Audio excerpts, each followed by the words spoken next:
spooky.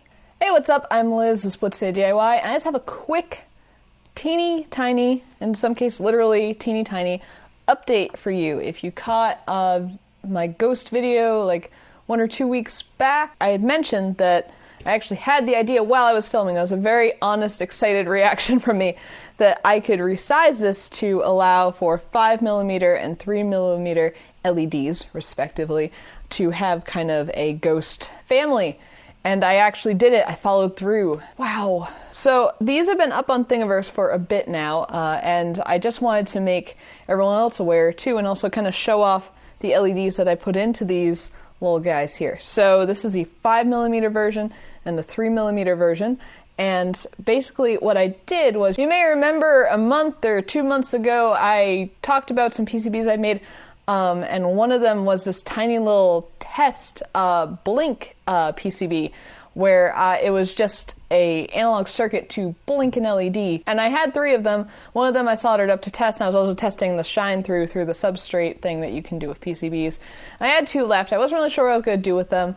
So I decided to use them for this project. Basically, I was able to solder onto the battery pads and the LED pads on the PCB so that I could have the 2 LEDs for each of these guys on there.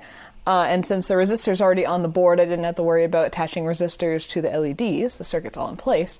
And then in place of just having a little coin cell battery on there, since one thing I did neglect on those PCBs was the idea of an on-off switch, I actually use these little coin cell holders, the Adafruit cells, and I just snipped off the JST connector on the end so that I could break out the wires and solder them onto the pads on the coin cell footprint that I had on the PCBs. And this adds in an easy way to change the battery and also an on-off switch without having to do like too much nonsense, which is pretty cool. I have to say that's probably one of my favorite PCBs I've done, if not my most favorite, because it's super simple circuit, and I really thought about the soldering layout when I was designing it. So like all the resistors are just on the side, and like the transistors are facing each other. Like it's a good layout if I do say so myself, and I'm glad I was able to use them for this project.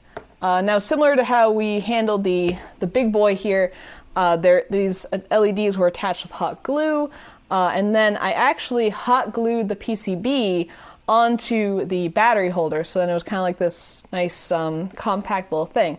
I hot glued the battery holder and PCB assembly to the side of the 5mm Ghost. However, the 3mm, it's so small. Like, look. Compared to a thing of paint, look how small. So small.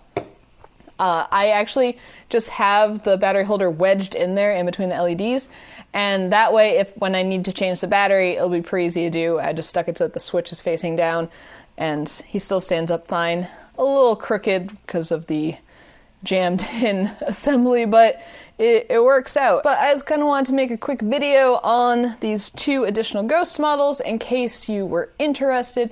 Halloween is fast approaching. Luckily, these are quick prints, and I want to add that in experimenting with these, I discovered that if you just put a brim around their little, what would you call that? Fringe? Like ghosty triangles at the bottom there? You can print these without supports, and it's really awesome. I'm actually going to try the same thing with the big guy. We'll see how that goes. And a few people have also posted up their prints of these. The 5mm one seems to be the most popular. One person, as of this morning, has posted up the big guy, printed their own. I applaud them. That's a long print. Good for you, man. And then people are adding LEDs. Some people are adding NeoPixels in the bottom. Pretty cool. So I just wanted to let you know, officially, the smaller models are up there. Of course, you could always resize. My buddy Colin did that basically right after I uploaded the big one. The Ghost has unlimited possibilities, basically. Just have at it. Have a time. Keep it spooky. But that's going to do it for this video. Like I said, just a quick update that the little guys are available, and there's a lot of options on what you could do with the LEDs for them. Another quick update, if you caught my last video where I talked about those PCBs for the XyloPi project that I had messed up, and I just kind of talked about like making mistakes in general and everything. Thank you for all of the feedback and comments and sharing your own mistakes. I appreciate that. Seems to have resonated with a lot of people, which was really cool. That was kind of a hard video for me to post, so I appreciate it. I have sent off version 2 to Fab with the help of a couple buddies who were looking at it, giving me some feedback. So yeah, so that'll be coming soon. They'll probably be in next week, and then video will follow. Got some pretty cool stuff planned.